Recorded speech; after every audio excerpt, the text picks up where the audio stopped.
What if I told you that 47 trucks loaded with deadly weapons were caught moving through the dark, silent backroads of Burkina Faso, right near the border with Togo? Not 1 or 2 trucks, 47. And they weren't carrying food or clothes, or even fuel. These trucks were packed with guns, grenades, rocket launchers. And the labels on them? They said, humanitarian aid. It happened just after midnight. The sky was quiet, the roads empty, when a line of headlights crept along a narrow dirt road rarely used by anyone, especially at that hour. Border Patrol was about to wrap up their shift when they spotted the long convoy. Something felt off. Aid deliveries don't come in secret, and they don't take the back roads. The officers watched in silence, hearts pounding. The decision to stop the trucks changed everything. When the trucks were searched, what they found was nothing short of shocking. Case after case of military weapons, brand new, clean, dangerous. The kind of weapons used in wars, the kind that don't just appear overnight. Right away the questions began to pile up. Who sent these weapons? Who were they meant for?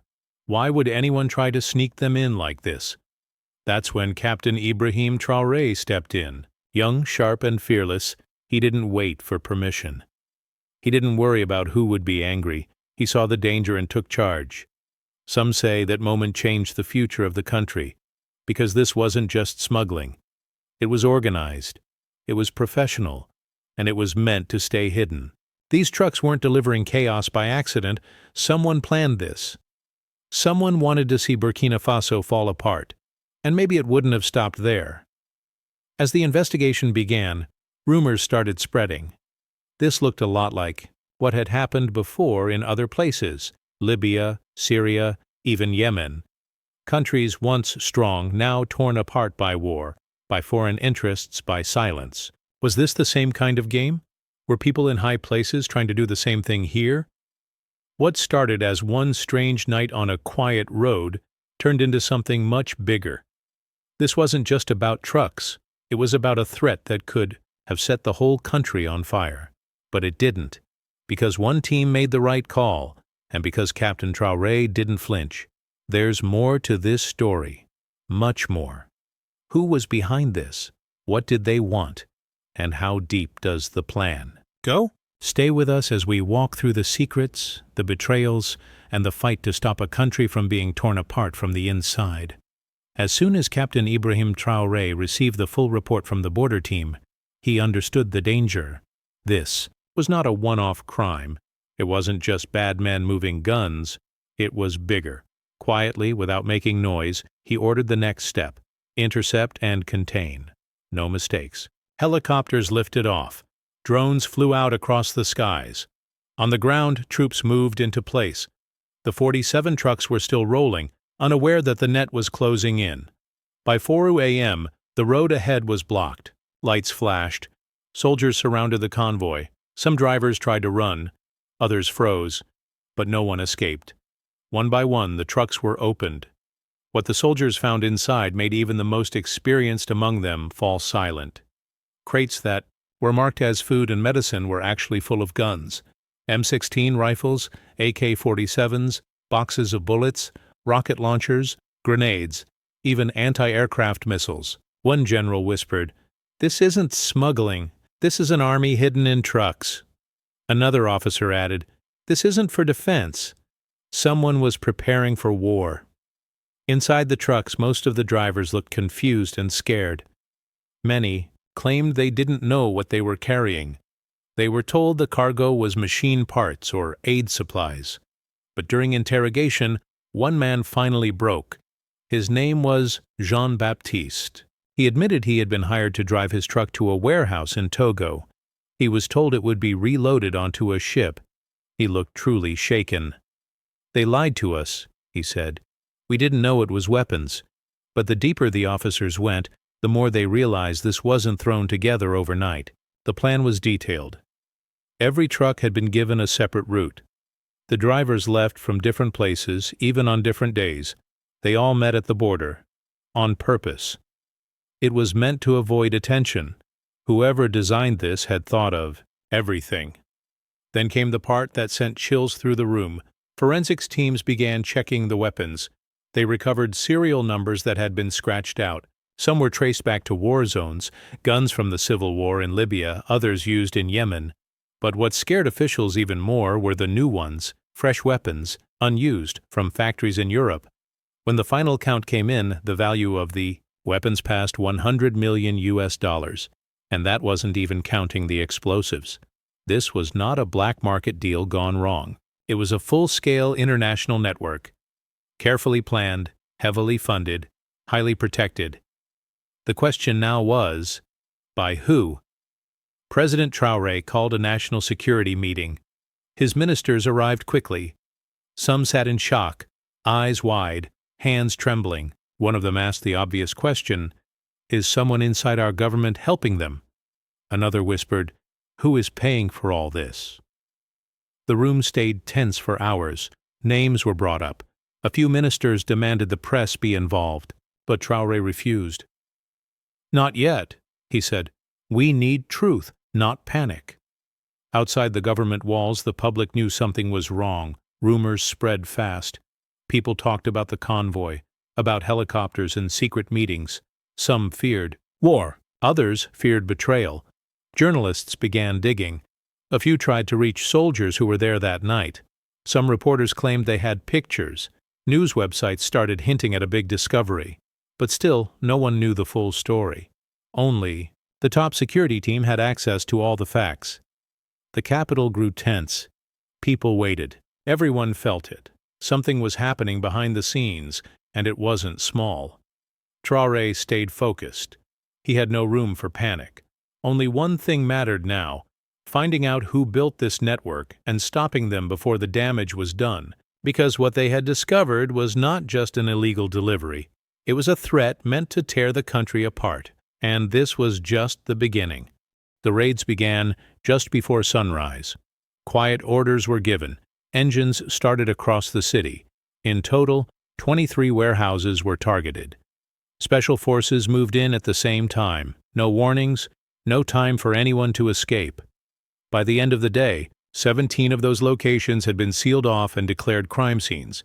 Inside were crates of weapons, similar to those found in the original 47 trucks, more rifles, more explosives, even communication gear and uniforms. What shocked investigators most wasn't just what they found, but where they found it. These warehouses were not in hidden corners of the city. They were close to key roads, surrounded by normal shops and offices. Some even rented under false names, and at each location the same pattern appeared: military-grade weapons, clean and well-packed, just waiting to be moved. But it wasn't just about the guns anymore.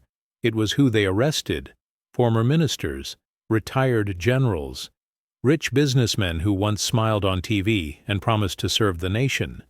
Some were taken from their homes, others from offices or private clubs. They didn't resist. Many seemed nervous. A few even begged for silence. Their faces were known. Their voices once filled government halls. Now, they were cuffed and silent, sitting in the back of armored trucks. The real explosion came when one of them broke. His name, François Bong, a wealthy businessman who once sponsored election campaigns and funded major projects. In front of investigators, he couldn't keep it together. His hands shook, he cried, and then he spoke. "It was a coup," he admitted. "A foreign-backed one. We were promised everything: power, money, protection. The plan came from outside. Meetings were held in Paris. Some instructions came through Washington. The goal was to replace Traoré and install a friendlier government. They called it Operation Restore Democracy." The room went cold. Everyone listening understood what those words meant. This wasn't a small local plot. It was international. Big money, big power. And the goal wasn't just weapons, it was total control. Bong's confession didn't stop there. He gave names, dates. He even showed messages and flight logs. The most terrifying part? A full plan had been drawn up already. Lists of new ministers, military commanders who agreed to turn, protest leaders who would light the fire, even a timeline: fake terror attacks to scare the public, followed by riots, then military action. Everything was designed to make the coup look like a national uprising. Traore was given the file. He stayed silent for a moment. Then he gave an order: prepare a press conference. When the cameras rolled, it was more than a speech. Behind him stood a wall of seized weapons. Not one or two, but dozens of crates, piled high, labeled clearly for the world to see. The silence in the room was heavy. Traore stepped forward, his face calm, his voice firm. "This is not just about smuggled guns," he said. "It's about the future of our people. Someone tried to break this nation from the inside. They failed." Then he held up the folder. "In here," he continued, "is the proof of everything. Names, routes, money trails, voice recordings. We now know how deep this goes. And we will not hide it." He handed out copies to journalists. The room erupted. Questions shouted. Cameras flashing.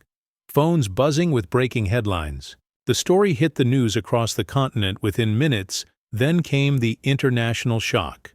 It was confirmed several foreign diplomats had been arrested in the operation. They had diplomatic passports, but they were not acting as diplomats. Inside their devices were secret instructions. Their names matched meeting logs Bong had described. France and the UK quickly issued statements demanding their release, but Traore refused. "Immunity does not mean impunity," he said. "If you commit crimes in this country, you will answer for them." That same day, protests broke out, but not against the government. This time, they were in support. People flooded the streets holding signs, chanting, "Long live Traore," they said, "down with foreign puppets." In many cities, students marched. In villages, elders gathered to offer prayers. It wasn't just a political crisis anymore. It had become personal for every citizen. African nations responded fast. Mali sent a message of support. Guinea said it would review all foreign NGO activity. Senegal called for an emergency security summit. The African Union promised tighter arms controls. Leaders across the region were shaken. If this happened in Burkina Faso, it could happen anywhere. But from the West came pressure. France warned of consequences. The U.S. called for the release of its citizens. The EU suggested possible economic action. Still, Traore didn't blink. He gave no interviews. He simply said, "Let history judge who stands for truth and who hides behind money." The climax had arrived, not with gunfire, but with truth. And as the world watched, one message was now impossible to ignore. Burkina Faso had faced the storm, looked the enemy in the eye, and did not back down. The trials began just a few days after the arrests. The courtrooms were full. Cameras were allowed. People sat in silence watching as those once seen as powerful, former generals, ministers, and wealthy businessmen were brought in under heavy guard. The charges were serious: treason, arms, smuggling, conspiracy to overthrow the state, and terrorism. Some of the accused looked broken. A few wept. Others stared at the floor. Their lawyers tried to speak, but the evidence was too strong. Recordings, messages, flight logs, bank receipts, and confessions. One by one, the truth came out. Some defendants begged for mercy. Some apologized. But the damage was done. The country had seen their plan, and no apology could erase it. Outside, the world was reacting. France and the United States demanded the release of the foreign nationals who had been arrested. They threatened economic punishment. News outlets in Europe called the trials unfair, but other voices began to rise too. Russia said every country has the right to protect its people. China sent a message of support and offered new security tools. Iran and Turkey called the operation a victory against terrorism. More and more, nations began to understand that this wasn't about politics, it was about survival. Then, something unexpected happened. Traore announced a national event. Not a speech, not a parade, something more powerful. In the center of the capital, a massive cauldron was placed. Around it, thousands of citizens gathered. Mothers, students, soldiers, farmers. Everyone watched as weapons from the seized trucks were thrown in, one by one, to melt in the fire. The first rifle dropped was reshaped into a school bell. It rang loudly across the crowd. People clapped. Some cried. "When this bell rings," Traore said, "our children will hear peace, not war." That day marked a turning point. The metal from the destroyed weapons was repurposed. Some of it was sold as scrap to fund new projects. With that money, the government announced the building of 100 schools, 50 health clinics, and over 1,000 kilometers of irrigation canals. This wasn't just talk. Construction began within weeks. People came from all over to help. Men brought tools. Women cooked food for workers. Children painted signs that said, "From guns to gardens." To mark this shift, the government declared a new national holiday, Victory and Awakening Day. Every year it would be remembered, not as a day of war, but of protection, of unity, and of standing up. Other African nations watched closely. In Mali, leaders began investigating weapons shipments. Guinea tightened its borders. Senegal started tracking suspicious NGOs. A new phrase spread across the continent. Africa is not a weapons depot. It echoed on social media, on TV, and in city walls sprayed with paint by young activists. Finally, President Traoré stood before the flag to speak to his people once more. There was no anger in his voice, only strength. "We are no longer a people ruled by fear," he said. "We write our own destiny now. Our enemies came with bullets, but they forgot. We have hearts that do not break, and voices that do not stay quiet." As he stepped away, people hugged each other. Old men cried. Children waved small flags. The mood was heavy, but full of hope. And as drums began to play in the background, the message was clear. No one will ever again bring bullets to buy our freedom.